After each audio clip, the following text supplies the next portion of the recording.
Aham, interessantíssimo. E aí, quando que foi essa virada? Você já estava muito bem adaptada ali na Irlanda, quase 5 anos na Irlanda, 5 anos, né? Na É, Irlanda. Qual foi a virada de chave para Portugal? Foi direto? Saiu da Irlanda, já foi direto para Portugal? Como é que foi essa transição? não foi bem assim. Olha, depois que eu tirei a minha cidadania e fui para a Irlanda, não é que eu não estava feliz, mas eu estava sempre questionando se eu deveria ficar só lá. Eu tinha vontade de morar em outros lugares, né? Já tinha todos aqueles meus sonhos de criança, eu já tinha viajado bastante. E naquele momento eu podia morar em outros lugares. Então, o que que me prendia lá?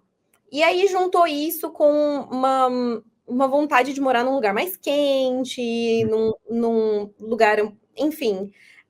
Eu estava sempre buscando sair da Irlanda. Todos os anos eu aplicava para trabalhar em outros países, e aí já viraram assim alguns trabalhos, mas aí eu já estava num outro trabalho dentro da Irlanda, e aí nunca acontecia. Aí no meu último trabalho foi isso que aconteceu. Eu tinha tido umas oportunidades para ir para a Holanda, mas ainda bem que eu não fui, porque eu tinha uma viagem marcada logo que eu comecei nesse trabalho para ir para Tailândia.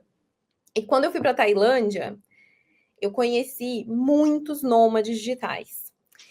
E foi nessa que a chave virou e eu falei, meu, é isso aqui, é a solução dos meus problemas, né? Porque o que que acontecia? Na Irlanda era muito limitado. Ou eu ia para o Brasil e pegava férias de 2 semanas no máximo ali, 3 estourando, mas aí o que que me sobrava? Nenhuma semana de férias por ano. Ou eu ia para o Brasil, ou eu ia viajar e conhecer o mundo, que era o que eu queria, vindo aqui para a Europa.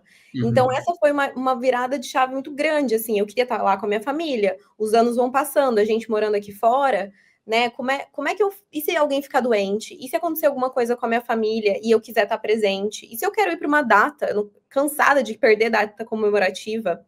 E quando eu vi aquele choque de realidade na Tailândia e vi tanta gente trabalhando com coisas tão diferentes, aqueles coworkings na frente da praia, eu falei, gente, como é que esse povo faz isso? Então eu voltei para a Irlanda, o meu último ano foi um ano onde eu decidi tirar um ano sabático.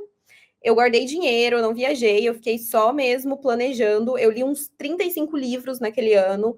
Eu fui aprender o que tem de possibilidade. Fui aprender de mulheres empreendedoras, fui escutar histórias, escutei muito podcast também. E comecei a explorar coisas diferentes. Nesse ano eu fiz uma lojinha de dropshipping, fiz uma marca para vender na Amazon. Então fui explorando coisinhas diferentes assim de como que eu poderia fazer dinheiro na estrada, já que eu já estava decidida que ia ser um ano. E realmente chegou no final desse ano, eu deixei minha casa, eu deixei meu trabalho, fui para o Brasil, fiquei um tempo lá com a minha família, porque eu também fazia muito tempo que eu não ia, ficava bastante. E depois vim para cá, no ano do Covid.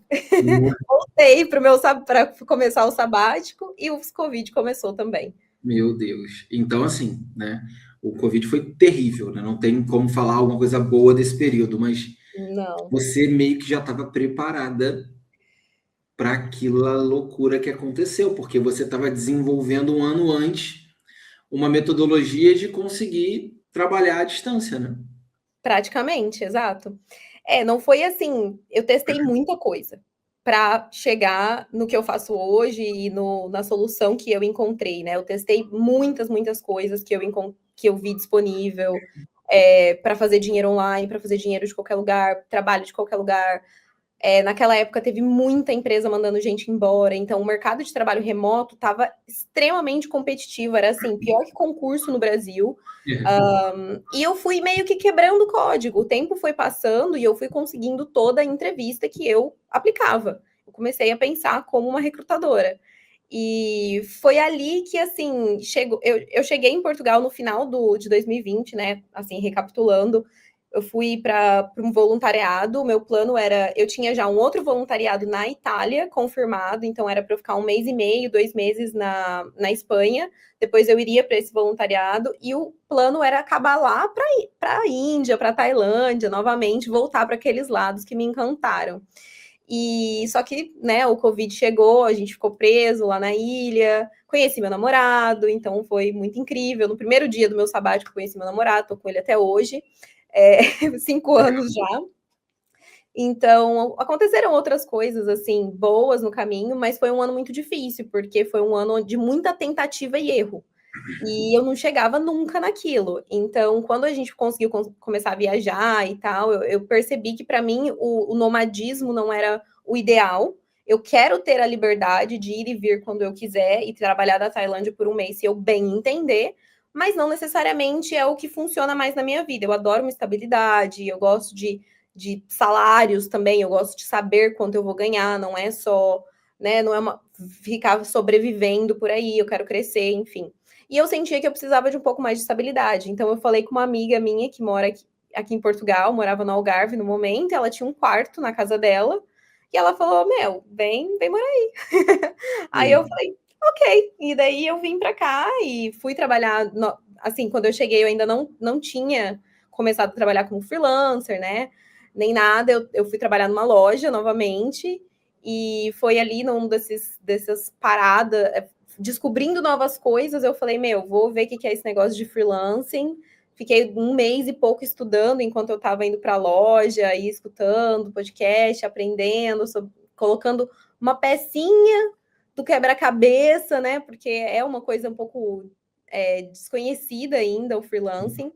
Então, eu fui juntando as pecinhas e aí nós entramos de novo num lockdown aqui. Eu não sei se você se lembra no último que teve, no começo de ano. Sim, que eles falaram que é como se fosse uma outra onda, né? Uma Porque outra onda. o espaço aéreo português só abriu em outubro de 21. Então, para você ver como é que a coisa foi Eu séria, né? lembro. É. Foi mesmo. E pronto, aí eu entrei para esse lockdown de novo, né? E eu falei, meu, vou sentar a bunda aqui nesse computador e vou começar esse negócio de freelancer. E aí o negócio mudou muito rápido, o negócio aconteceu muito rápido para mim, eu nunca mais voltei para a loja, graças a Deus. Nunca mais voltei para aquela loja, que não era um espaço de trabalho muito saudável, não pelo trabalho em si, mas as pessoas, não era. Eu não, enfim, pagava minhas contas, pagava meu aluguel, pagava comida, até eu descobrir que ia dar certo.